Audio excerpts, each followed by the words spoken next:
I'm back. I just want to give a quick review on that huge card out in LA, man. What a card it was. Fantastic fights up and down the card.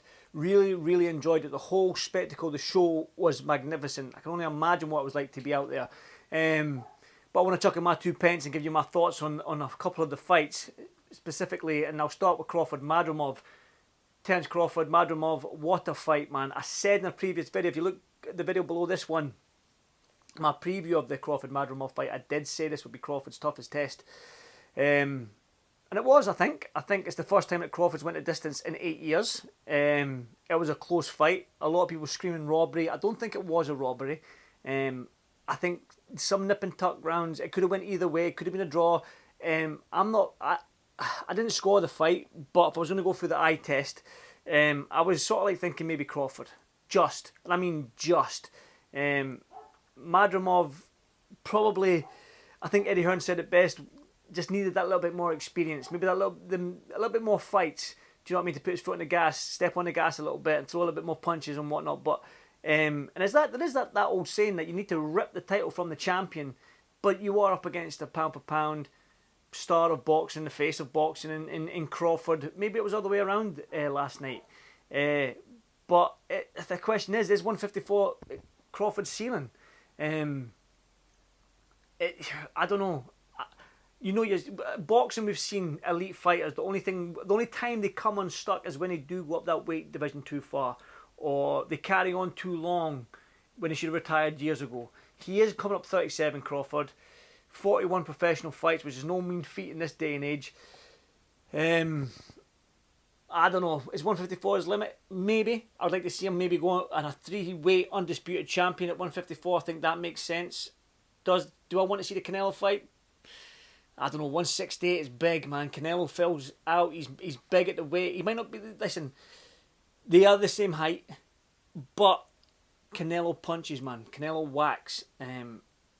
So when Canelo hits you on the glove and all this, and on the gloves, on the arms and stuff like that, can I don't know. I just don't think it's a good fight for Crawford. I might be wrong. That's just my opinion, because styles make fights.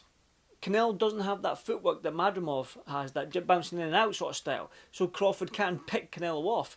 But Canelo does stalk you, and he does get you up against them ropes. When he gets you on them ropes, he unloads power shots after power shot after power shot.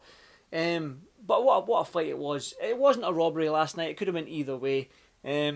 I can understand Eddie Hearn's frustration, Madrimov's frustration. I'm probably going to watch it back and score it. But I think I just went for the eye test, and because it was Crawford, maybe I just gave it to him because it was Crawford. I was maybe looking more at Crawford's work than I was Madrimov's work, but it's neither here nor there. Don't take my opinion for anything, do you know what I mean? I've not scored the fight, I just went for the eye test. And I just... So it was a great fight. George Ortiz next for Crawford, that makes sense. Boots Ennis, who knows? Does it make money in that sense? Is there enough money in that fight? Who knows? But it was a great fight. Great fight. And Madrimov just shown why he's got such a quality fighter, and he's had all them extensive amateur fights where they have 300 and only lost 20. You can see why he's a quality operator. I want to go to the heavyweights. I want a quick thoughts on Andy Ruiz and Jarrell Miller. I think 2 years out the ring for Andy Ruiz. We saw it last night. Jarrell Miller is just a juggernaut of a man. He is just a unit. He is just durable as they come. He is just... I don't know. There's something about him, man. He's when he's on it, he's on it. But he's hard to get off. You can land your clean shot on him and he won't go down. And he's just a tough man. I probably thought that Jarrell won that fight, to be honest with you. But I think Andy Ruiz showed that 2 years out the ring is too long. He'll probably want to get out quick again. He want to get out as soon as possible after that. Maybe have a little break. Obviously, it was a hard 12-round fight, so maybe he can go back out and get another fight before the end of the year. Jarrell Miller, he's a problem for anyone in this heavyweight division.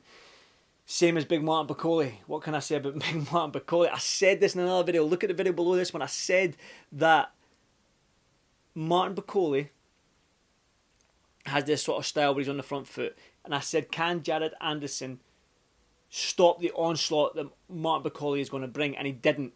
That was my worry about Jared Anderson. He hadn't been anyone in the ring with anyone of that size.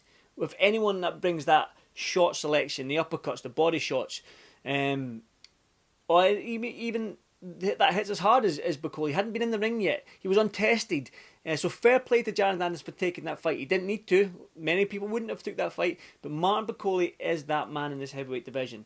He is a danger to anyone in this heavyweight division. I've had the privilege to watch Martin Bakole spar, and from what I've seen in sparring, he is that guy. I'm telling you right now, he is so good and so powerful and so strong. Who do I want to see Martin? He's not going to get Tyson Fury. He's not going to get Usyk next. The landscape at heavyweight division right now for me, I would like to see Martin Bakole against Zhilei ZHANG or Joseph Parker. That's it. I think that makes sense. I think right now with the way the landscape looks, Joseph Parker's in a great run of form. He was on five fights in a calendar year, or 4 fights in a calendar year. I think Joseph Parker, and this is probably his longest time out of a fight in a long time since the Zhang fight. He's probably want to get back in there. ASAP, probably the end of the year, maybe on the Fury undercard, who knows? Fury Usyk undercard, that is. But can you imagine? Let me just put this proposition to you. Let me just say this: Zhilei ZHANG versus Martin Bakole. Both are 6'6". Both for 285, 290, 300 pound monsters. Both don't take a backward step. Both don't have the quickest of feet. That is just going to be an absolute monstrous battle.